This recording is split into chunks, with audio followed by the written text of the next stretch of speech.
back to Decker's Nursery.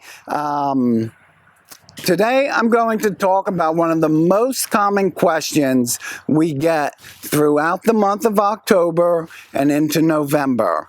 And I'm really hoping this is going to help a lot of you understand how plants function, okay? Primarily, we're going to talk about evergreen trees today.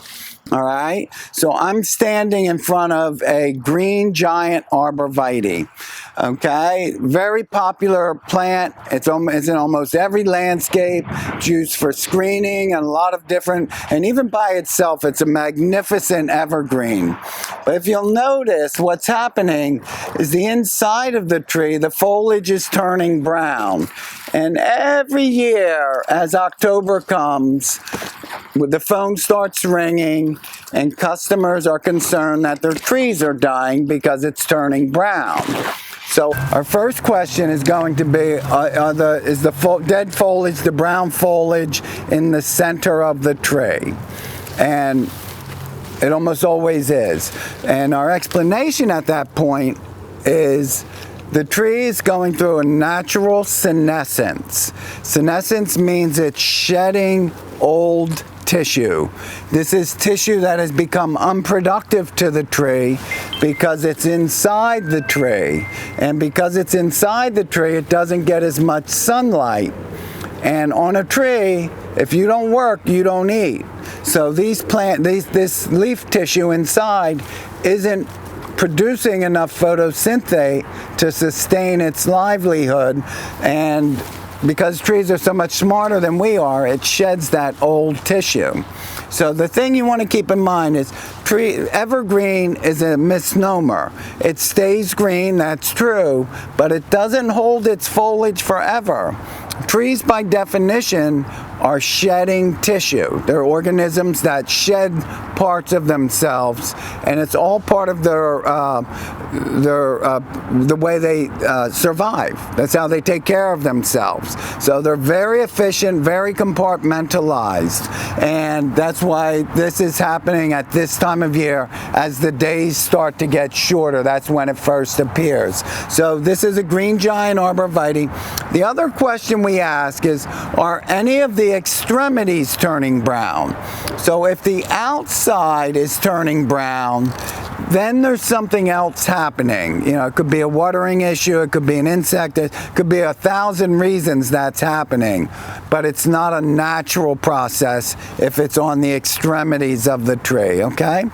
This is also the time of year when trees will shed larger branches, like large oak trees and maple trees have branches that have become outgrown, are no longer productive, and this is the time of year that they will start that shedding process.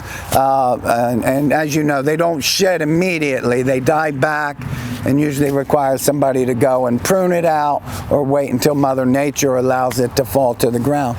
But today, I really wanted you to see how this process is not a concern for the evergreens on your property. Now, we've talked about the green giant arborvitaes, and it's true for the emerald green arborvitaes, which are the more columnar and upright form, but you tend not to see the yellowing on the emerald greens because they have a tighter canopy. But if you pull the branches back, this is still a green giant, but you'll see everything on the inside is turning brown. The other indicator to know that it's a normal senescence is that the foliage will come right off to the touch.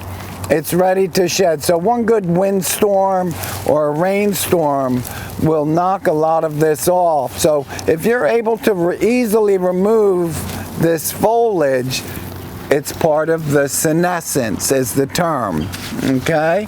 By the way, all of this shedding tissue is how the tree produces fertilizer for itself also. Falls to the ground, decomposes, puts organic matter back into the soil. That creates nutrient availability, and you can see why they're so much smarter than we are. So now I want to share a couple of trees that go through the same process, but it happens in the spring. So the same phone calls we get now begin in May, late April into May. So this is a Nellie Stevens holly. It's a beautiful specimen. It's another great tree for the winter landscape. Birds love the berries. But if you look inside, you'll see everything is green. There is no dead tissue. There is no senescence occurring on this tree. But in May, this tree is going to, from the terminal growth, the buds at the end of the branches are going to push their first flush of growth in May. And then again in June, it'll push a second flush. This tree will usually take on 10 to 12 inches each year. But prior to that emergence or that new growth, the center of this tree will turn yellow. And it concerns homeowners. And we totally understand it. We'd rather have you call us with a concern than to ignore it. But hopefully this will give you some peace of mind. So all evergreens go through senescence. All deciduous trees go through senescence, but in different ways. Deciduous trees drop all their leaves. The evergreens or coniferous trees will drop 3-year-old tissue.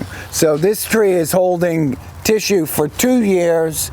Just before the 3rd year emerges, it sheds the 3-year-old tissue. On the arborvitae, it went through its growth spurt in May and June, but it doesn't shed the 3-year-old tissue until now, okay? So the hollies are one of the spring senescence. Leyland Cypress is the other, right?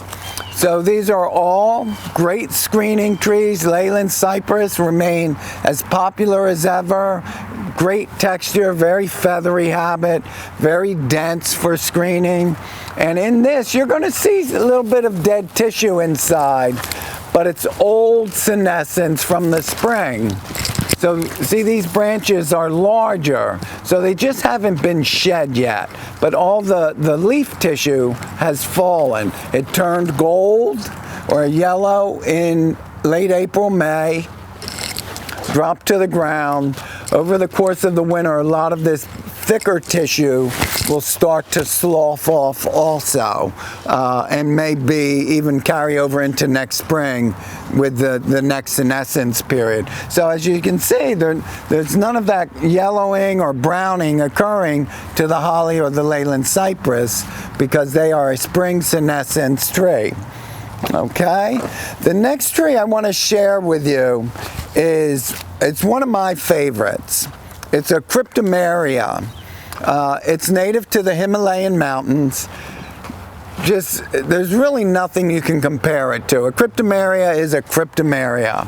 And usually when I'm showing these, people most often fall in love with it. They're like, beautiful. And I have to tell them that in the fall, they're going to go through a senescence period that will concern them. And again, you'll see this foliage comes right off to the touch. Okay, so the interior growth, and see, this is one of the few evergreens where branches grow right out of the trunk like that, or this young growth will grow right out. It's called epicormic growth. But it's shedding it, and it too is a natural function of the tree. And this will hold on a little bit longer. You see though, the touch, it'll fall down to the ground, and it makes the tree appear sparse. So that's because this tree is much younger. As it matures, the canopy is going to fill in completely. That's its habit, but it takes time. It's part of its maturation period. So in a few years of planting this tree, you won't really see the center of the tree. It'll give you 100% screening all the way around. But when it's young, this senescence becomes a concern to a lot of homeowners. My remark at that point is it's worth the wait. Accept this defect or whatever you want to call it, and allow the tree enough time to get to a mature stage where you don't become concerned with the natural function of the tree. It's an underutilized tree.